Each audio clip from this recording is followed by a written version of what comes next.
मेरे प्यारे देशवासियों, मैं आपको एक ऑडियो सुनाता हूं। हेलो। सर नमस्ते सर। नमस्ते। सर बोलिए सर।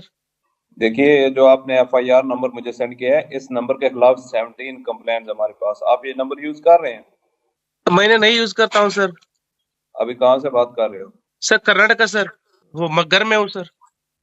ओके, इसके लिए आप अपनी स्टेट में रिकॉर्ड करवाइए ताकि ये नंबर ब्लॉक कर दिया जाए, फ्यूचर में आपको कोई प्रॉब्लम ना हो। Okay, yes sir. अभी मैं आपको कनेक्ट कर रहा हूँ, ये आपका इन्वेस्टिगेशन ऑफिसर है। आप अपनी स्टेट में रिकॉर्ड करवाइए ताकि ये नंबर ब्लॉक कर दिया जाए। Okay, yes sir, yes sir, yes sir. अब बताइएगा मैं किसके साथ बात कर रहा हूँ। अपना आधार कार्ड मुझे शो कीजिएगा वेरीफाई करने के लिए, बताइएगा। सर मेरे पास अभी नहीं है sir Aadhaar card sir, please sir. Phone आपके फोन में है? नहीं सर। फोन में आधार कार्ड की पिक्चर नहीं है आपके पास? नहीं है सर। नंबर याद है आपको? सर नहीं है सर, नंबर भी याद नहीं है सर। हमने सिर्फ वेरीफाई करना है। ओके, वेरीफाई करने के लिए नहीं सर। आप डरिए ना, डरिए ना। अगर आपने कुछ नहीं किया तो आप डरिए ना।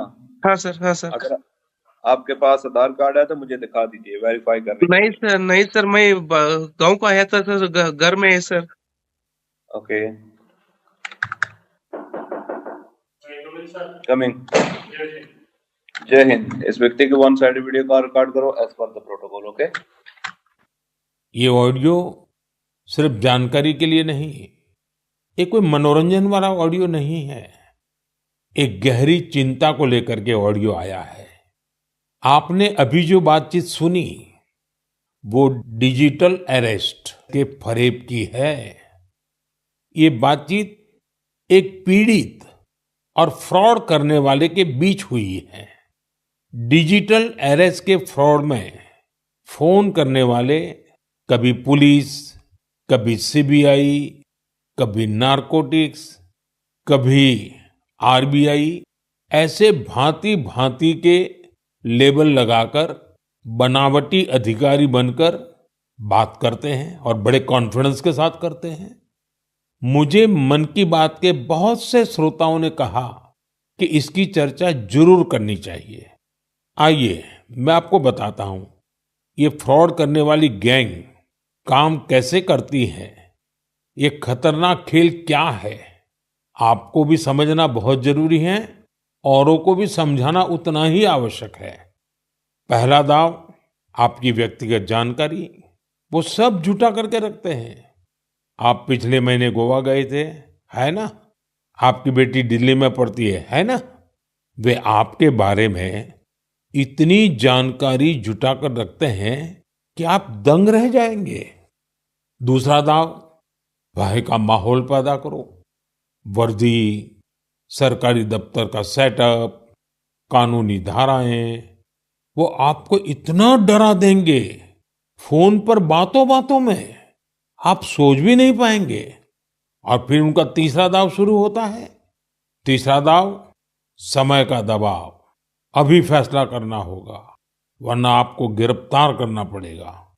ये लोग पीड़ित पर इतना मनोवैज्ञानिक दबाव बना देते हैं कि वो सहम जाता है।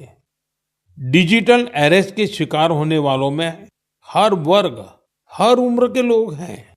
लोगों ने डर की वजह से अपनी मेहनत से कमाए हुए लाखों रुपए गंवा दिए हैं। कभी भी आपको इस तरह का कोई कॉल आए तो आपको डरना नहीं है।